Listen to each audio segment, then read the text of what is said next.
আবিদুল হক বললেন, আপনাদের প্ল্যানটা ছিল মূলত জনগণের আস্থা বিশ্বাস অর্জন করা, কিন্তু সরাসরি নির্বাচনে প্রতিদ্বন্দ্বিতা করা না। এমপি মন্ত্রী হওয়ার দিকে নজর না দিয়ে নজর দিতে শুরু করলেন গ্রামের তৃণমূল পর্যায়ের মেম্বার চেয়ারম্যান নির্বাচনের দিকে। প্রত্যেক গ্রাম থেকে এমন একজন মানুষকে আপনারা এসব নির্বাচনে প্রার্থী হিসেবে দাঁড় করাতে লাগলেন যে তার কথা কেউ চিন্তাই করেনি। নম্র ভদ্র, কারো সাথে পাঁচে নাই, আবার ক্লিন ইমেজের কারণে গ্রামে সবাই পছন্দও করে, তাই না? বললেন মঈনুদ্দিন, যাতে ওই লোকের সাদাসিধে ইমেজও কাজে লাগে। আবার ওনাদের করা নানান সামাজিক কর্মকাণ্ডের মাধ্যমে যে জনসমর্থন তারা তৈরি করেছেন তাও তার সঙ্গে যুক্ত হয়। একদম এটাই হয়েছে স্যার, বললেন আবিদুল হক। বেশ কয়েকটা জায়গায় স্থানীয় নির্বাচনের ফলাফলে দেখা গেল সরকার দলীয় প্রার্থীদের স্ট্রং ফিল্ড থাকা সত্ত্বেও অপরিচিত নতুন প্রার্থীদের কাছে তারা হেরে গেছে এবং বিষয়টা অ্যালার্মিং হয়ে উঠল। আর তার জের ধরেই হরিদাসপুরে খুন হয়ে গেল পরিতোষ স্যারদের পার্টির এক নেতৃস্থানীয় সদস্য। ইয়েস, আফজাল হোসেন তার নাম, তাই না? এবং এটাও জানাজানি হয়ে যেতে লাগলো যে নিষিদ্ধ ঘোষিত রাজনৈতিক দলটি আবার ছদ্মবেশে কাজ শুরু করেছে।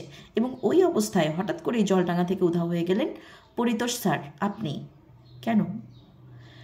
পরিতোষ স্যার চুপ করে রইলেন। তিনি বুঝতে পারছেন এখানে তার বলার আর কিছু নেই। যা বলার কিংবা সিদ্ধান্ত নেওয়ার তা আগেই নেওয়া হয়ে গেছে। মঈনুদ্দিন বললেন, এবং আপনার অবর্তমানে জলডাঙ্গায় পাঠানো হলো মাহি নামের একজনকে, যার দায়িত্ব ছিল সরাসরি পার্টির নির্দেশনা অনুযায়ী আবু তাহেরকে নির্বাচনী সকল পরামর্শ দেবে, কৌশল ঠিক করবে। কিন্তু দুদিনের মাথায় উধাও হয়ে গেল সেও। এই অন্তর্ধানের রহস্য কি? এবার যেন অবাক হলেন পরিতোষ স্যার। বললেন, আপনারা এত কিছু জানেন আর তার এই অন্তর্ধানের রহস্য জানেন না? জানলে তো আর আপনাকে জিজ্ঞেস করতাম না। তাকেও হয়তো খুন করার চেষ্টা করা হয়েছে, যেভাবে খুন করা হয়েছে আফজাল হোসেনকে। কে খুন করেছে? সরকার দলীয় প্রার্থীরা। ময়েজ মির্জাও তাদের মধ্যে একজন। হা হা হা, এবার শব্দ করে হাসলেন ময়েজ মির্জা।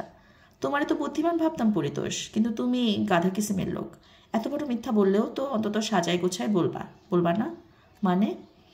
মির্জা কিছু একটা ইঙ্গিত করলেন। খানিক বাদেই রুস্তম ঘরে ঢুকলো। তার হাতে একটা প্লাস্টিকের প্যাকেট। সে প্যাকেটটা টেবিলের ওপর রাখলো। মঈনুদ্দিন হাত বাড়িয়ে খুললেন। প্যাকেটের ভেতর থেকে প্রথমে কতগুলো বইপত্র বের হলো। মঈনুদ্দিন বললেন, এই তো দেখি আপনার রাজনৈতিক ম্যানিফেস্টো, লিফলেট, ফিলোসফিক্যাল গাইডলাইন্স। ছেলেপুলেদের কি এসবও পড়াতেন নাকি? এসব দিয়েই তাদের ব্রেন ওয়াশ করে বিপদগামী করতেন? পরিতোষ স্যার কথা বললেন না। এসব বই তার কাছে থাকার কথা না। সম্ভবত তাকে ফাঁসানোর জন্যই কোনো না কোনোভাবে জোগাড় করা হয়েছে। এরপর অবশ্য বের হলো আসল প্রমাণ, রক্তমাখা কতগুলো কাপড়।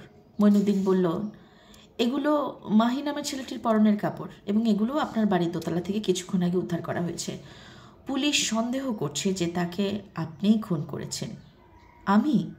হতভম্ব গলায় বললেন পরিতোষ স্যার, আমি মাহিকে খুন করেছি?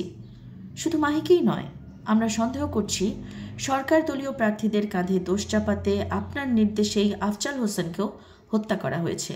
না হলে চট করে ঠিক ওই সময়ই আপনি গ্রাম থেকে উধাও হয়ে যাবেন কেন? আমি ঠিক কী কারণে ওনাকে খুন করব? এই কথার পেছনে যুক্তি কি আপনাদের?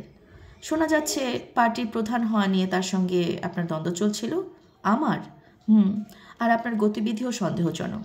এই যেভাবে গোপনে রাতের অন্ধকারে কেন বাড়ি এলেন আপনি, এবং তারপর লুকিয়েও রইলেন, তাও আবার এমন সময়ে যখন মাহি উধাও হলো এবং তার রক্তমাখা কাপড় পাওয়া গেল আপনার বাড়িতে।